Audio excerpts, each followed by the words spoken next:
Hello အားလုံးပဲမင်္ဂလာပါဒီနေ့တော့အခုလိုမျိုးအသားတွေအများကြီးပဇွန်ဖတ်တုတ်တွေအများကြီးနဲ့တပွဲကိုဘန်90ရာနေစားရတယ်မြန်မာတန်ယုံနာကတုံရန်ကွတီယိုဆိုင်လေးကိုခေါ်သွားပေးချင်ပါတယ်အားလုံးပဲကြော်စက်နဲ့တူလိုက်ခဲ့ပေးအောင်နော်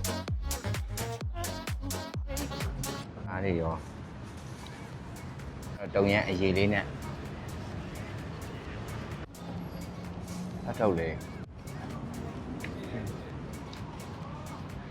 Louis BDS နားမှာရှိရဲ့မနက်စာကောင်းကောင်းရတဲ့အနိုတဲ့ဆိုင်လေးကိုခေါ်သားပေးမယ်ပေါ့နော်ဒီနားကတော့ကျဆိုမြန်မာတန်ယုံနဲ့လည်းနီးရဲဆိုတော့တန်ယုံလိုင်းနဲ့လည်းစားလို့ရတာပေါ့သူကမနက်စာအောင်နေ့လည်းစားအောင်စားလို့ရတယ်လမ်းကကျတော့ဒီ line နဲ့ပေါ့နော်စွိုင်းတွဲတဲ့ကိုတွားရုံပဲပေါ့နော်ဒီနားတစ်လျှောက်မှာတော့ဆိုင်နေလည်းအများကြီးပဲပေါ့နော်မြန်မာစားတောက်ဆိုင်လေးတွေလည်းရှိတယ်ဒီတုံရန်ကွတီယိုဆိုင်လေးကတော့မနက်ဆိုလို့ရှိရင်9နာရီခွဲကနေစပြီးဖွင့်တယ်နေ့လည်း10နာရီခွဲထိဖွင့်ပါတယ်ထမင်းစားချိန်ဆိုလို့ရှိရင်တော့လူအရန်ကြတက်လို့စောင့်ပြီးစားရတာမျိုးလည်းရှိတယ်ပေါ့နော်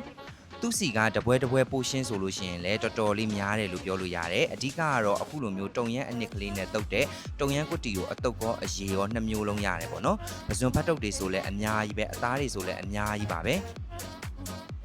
ကျော်စစ်ကတော့ရောက်တုံးဆိုတော့အတုတ်တပွဲအရေတပွဲစားပစ်ခဲ့တယ်ပေါ့နော်တပွဲကိုကျော်စစ်စားခဲ့တာဘတ်60ပေးရပါတယ်ဒီမှာကတော့ထုံးစံအတိုင်းဒါကတော့ရေတန့်ရေခဲရေလေး free ပေးထားတာပေါ့နော်တုတ်တပွဲအရေးတပွဲမှာထားတာပေါ့နော်ဒီဆိုင်လေးကဒီအက်နိုတယ်ရန်ကောင်းတယ်ကျော်စစ်ကိုရန်လည်းအက်နိုတယ်ကြိုက်တော့ကြတော့လေဒီမှာသူကလေဒီလိုဖတ်ထုတ်လေးလည်းပါတယ်ပြီးသွားရင်ဒီမှာဝက်သားပါတယ်ပြီးတော့ဒီမှာဝက်ခောက်လေးလည်းပါတယ်ဒါတုံရမ်းနဲ့ပေါ့နော်အားလုံးပဲစားပါအောင်ခင်ဗျဒီကြ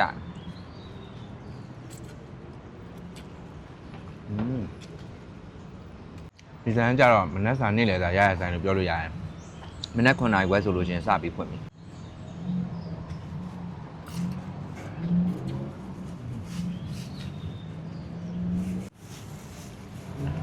နည်းနည်းစားမယ်။တန်ရုပ်ပြည့်ကျင်လေးပေးထားရယ်။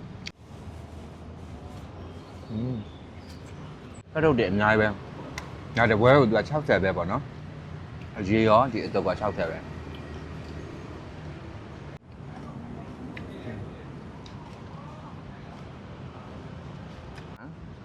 ရုပ်သီးလေးထည့်မယ်တုံရမ်းကိုဒါကတော့အရေးဆိုတော့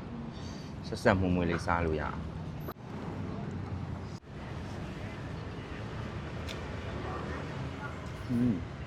ဒီအရေးပိုးကောင်းတဲ့အတုတ်ထက်လေနားကြတော့အဓိကလေကျွန်တော်မြန်မာတန်ယုံနဲ့လည်းနေရမြန်မာတန်ယုံဘေးလို့ပဲတောင်ပြောလို့ရရပေါ့နော်အဲ့တော့ကြတော့မြန်မာတန်ယုံလာရင်လည်းဝင်ပြီးတော့ကြတော့စားလို့ရပါပေါ့နော်စိန်လူဝက်စ်ကနေပြီးတော့ကျွန်တော်2မိနစ်လောက်လမ်းလျှောက်လိုက်အောင်လည်းရောက်တယ်ပေါ့နော်အားရရော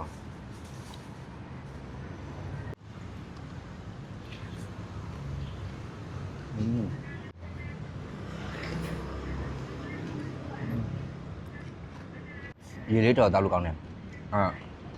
လမ်းကြော်ရင်ဒီဆိုင်လေးမှာလာပြီးတော့စားပြအောင်စားကြည့်ပေါ့နော်ဒီနေ့ဘလော့လေးကိုဒီမှာပဲရပ်ပြီးနောက်ဘလော့မှာပြန်ပြီးတိတ်ဆုံပါမယ်တတာ